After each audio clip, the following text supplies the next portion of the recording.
നമ്മുടെ വയനാട് ചൂരൽമല ദുരന്തവുമായി ബന്ധപ്പെട്ടിട്ട് കേന്ദ്ര ഗവൺമെൻറ് എടുക്കുന്ന സമീപനങ്ങളെപ്പറ്റി വളരെ ശക്തമായിട്ടുള്ള അഭിപ്രായം, ഇത് ശരിയല്ല എന്നുള്ള അഭിപ്രായം എല്ലാവരും ഉന്നയിച്ചിട്ടുണ്ട്. ഇന്ത്യൻ പാർലമെൻറ്റിൽ ആ പ്രശ്നം വന്നു.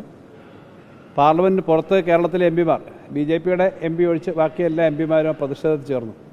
ഇതിനകത്ത് ഏറ്റവും ഒടുവിൽ വന്നേക്കുന്നത് വാസ്തവത്തിൽ കേരളത്തിന് സഹായം ചെയ്യുന്നില്ല എന്ന് മാത്രമല്ല, കേരളത്തിലെ ജനങ്ങളെ അപഹസിക്കുന്ന തരത്തിലേക്ക്, കളിയാക്കുന്ന തരത്തിലേക്ക് ഉള്ള സമീപനമാണ് കേന്ദ്ര ഗവൺമെൻറ്റിൻ്റെ ഭാഗത്തു നിന്നുണ്ടാകുന്നതെന്ന് പറയേണ്ടി വരും. കാരണം നൽകാനുള്ള പണം നേരത്തെ പറഞ്ഞു, ഇപ്പം നിങ്ങളുടെ ഓപ്പണിംഗ് അക്കൗണ്ടിൽ ബാലൻസിലുള്ള തുകയുടെ പകുതി ഞങ്ങൾ തരാം എന്ന് പറഞ്ഞു. എന്നിട്ട് 3 ദിവസം മുമ്പ് ജിയോ ഇറക്കിയതിനകത്ത് ആ അക്കൗണ്ടിൽ നിന്ന് അഡ്ജസ്റ്റ് ചെയ്യണം, ഒരു പണവും പുതുതായി തരില്ല എന്ന് പറഞ്ഞിരിക്കുന്നു. അതിൻ്റെ കാര്യങ്ങൾ കുറച്ച് നിങ്ങൾക്ക് അറിയാവുന്ന ഞാൻ കരുതുന്നത് 600 ചില്ലാനം കോടി രൂപ ഈ വർഷത്തെ തുക കൂടി ഫിനാൻസ് കമ്മീഷൻ്റെ അവാർഡ് കൂടി വരുമ്പോൾ 600 ചില്ലാനം കോടി രൂപയാണ് കേരളത്തിൻ്റെ അക്കൗണ്ടിൽ വരുന്നത്. അതിനകത്ത് ഏകദേശം അത്രയും തുക തന്നെ കമ്മിറ്റ്മെൻ്റ് ഉണ്ട്. സാധാരണ ഈ SDRFൽ നിന്ന് ഫ്ലഡിൻ്റേതായ പലതരത്തിലുള്ള ചെലവുകൾ, അതിന് നാശനഷ്ടങ്ങൾ, കൃഷിനാശം, വീടുകളുടെ നാശം, റോഡുകളുടെ നാശം, അതിനൊക്കെ പണം നേരത്തെ അനുവദിച്ച് കോൺട്രാക്റ്റൊക്കെ കൊടുത്തിട്ടുള്ളതിൻ്റെ പണി തീർന്ന് പണം കൊടുക്കേണ്ടി വരുമ്പം ഈ തുക തന്നെ കമ്മിറ്റ്മെൻ്റ് ഉണ്ട്. അപ്പോൾ അതിനകത്ത് വാസ്തവത്തിൽ പണമൊന്നുമില്ല, അത് കൊടുക്കേണ്ടി വരും. അപ്പം അതിനകത്ത് നിങ്ങളുടെ ഓപ്പണിംഗ് ബാലൻസിലുണ്ടല്ലോ, അതിൻ്റെ പകുതി നിങ്ങൾക്ക് 150 കോടിയിലധികം തരാം. പക്ഷേ ആ സർക്കുലറിൽ തന്നെ പറയുന്നത് അതിനകത്ത് ഫിസിക്കലായിട്ടുള്ള ട്രാൻസ്ഫർ ഉണ്ടാവില്ല. ഇത് അങ്ങേയറ്റം നമ്മളെ ബുദ്ധിമുട്ടിക്കുന്ന കാര്യമാണ്. ഇതുമാതിരി കണ്ണിൽ പൊടിയിടുന്നതെന്നുള്ള വാക്കൊന്നും പറയുന്നത് ശരിയല്ല. അങ്ങനെ ഒരു സമയം എടുത്തതിൻ്റെ കൂടെയാണ് ഇപ്പോൾ ഈ എയർഫോഴ്സിൻ്റെ പേരിൽ പുതിയ കണക്കുമായി വന്നിരിക്കുന്നത്.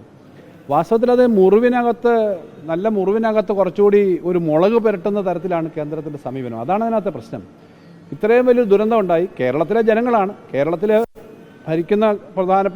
ഭരിക്കുന്ന കക്ഷി ഇടതുപക്ഷമാണ് ഭരണമുന്നണി, പ്രതിപക്ഷം കോൺഗ്രസിൻ്റെ നേതൃത്വത്തിലുള്ള UDF ആണ്. അപ്പോൾ ഇതിൽ രണ്ടിലും തങ്ങൾക്ക് റോളില്ല എന്നുള്ള ഒരു പ്രതിഷേധം BJPക്ക് ഉണ്ടാവാം. കാരണം BJP അത്രയും ഒരു പ്രോമിനൻ്റായ ശക്തിയായിട്ട് നിൽക്കുന്നില്ല. പക്ഷേ അതുകൊണ്ട് കേരളത്തിലെ ജനങ്ങളോട്, BJPയുടെ വോട്ടർമാരുൾപ്പെടെയുള്ള ജനങ്ങളുണ്ടല്ലോ കേരളത്തിൽ, എല്ലാ പാർട്ടിയിലും ഉള്ളവരുണ്ട്. പാർട്ടിയുടെ പ്രശ്നമല്ല, കേരളത്തിന് കിട്ടേണ്ട പണം, കേരളത്തിന് അർഹമായ ഒരു, കേരളത്തിന് വലിയ ദുഃഖമുണ്ടാകുന്ന ഒരു ഘട്ടത്തിൽ അതിനെ പിന്തുണയ്ക്കേണ്ട ഒരു സമീപനം ഉണ്ടാവുന്നില്ല.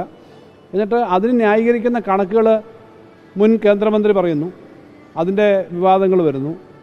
അതുപോട്ടെ, നല്ലൊരു നടനായതുകൊണ്ട് തന്നെ കേന്ദ്രമന്ത്രി അവിടെ ഇരുന്നിട്ട് ആംഗ്യം കാണിച്ചിട്ട് മറ്റ് സംസ്ഥാനങ്ങളുടെ മുമ്പിൽ എന്താ, ഇന്നലെ ശ്രീ സുരേഷ് ഗോപിയുടെ നടന വൈഭവം നമ്മൾ കണ്ടല്ലോ. തമിഴ്നാട്ടിൽ നിന്നുള്ള ഒരു MP അവിടെ സംസാരിക്കുകയാണ്, തമിഴ്നാടിന് കാര്യങ്ങൾ കിട്ടുന്നില്ല, കേരളത്തിന് കാര്യങ്ങൾ കിട്ടുന്നില്ല. അപ്പോൾ വളരെ മോശമായ തരത്തിൽ അതിനെ കാണും. ഇതൊക്കെ എന്താ, അങ്ങനെ ഒരു ആംഗ്യം കാണിക്കേണ്ട കാര്യം എന്താണെന്ന് എനിക്ക് മനസ്സിലാവുന്നില്ല. ഇതൊക്കെ ഒരു കേരളത്തിൻ്റെ ഒരു പൊതുവായ താല്പര്യം. നിങ്ങളും വ്യത്യസ്തമായ വലിയ ശക്തമായ വിമർശനമൊക്കെ ഉന്നയിക്കുന്നവരാണ് കേരളത്തിലെ മാധ്യമങ്ങൾ. പക്ഷേ കേരളത്തിൻ്റെ പൊതുവായ താല്പര്യത്തിൻ്റെ കാര്യത്തിൽ അങ്ങനെ സമീപനം മാധ്യമങ്ങൾ സ്വീകരിക്കത്തില്ല. വിമർശനങ്ങളൊക്കെ ഉണ്ടാവാം, പക്ഷേ അവിടുത്തെ ജനങ്ങൾ, നമ്മുടെ കേരളത്തിൻ്റെ ഓരോ ഭാഗത്തും ഉണ്ടാകുന്ന നാശനഷ്ടം, അതിനോട് വളരെ രക്ഷകർത്താതുല്യമായ ഒരു ഉത്തരവാദിത്വം ഏറ്റെടുക്കണം, ആവശ്യമായ സഹായം ചെയ്യണം എന്നുള്ളത് എല്ലാവരും ആഗ്രഹിക്കുന്ന കാര്യമാണ്. അങ്ങനെ ഒരു സമീപനം അല്ല എടുക്കുന്നത്.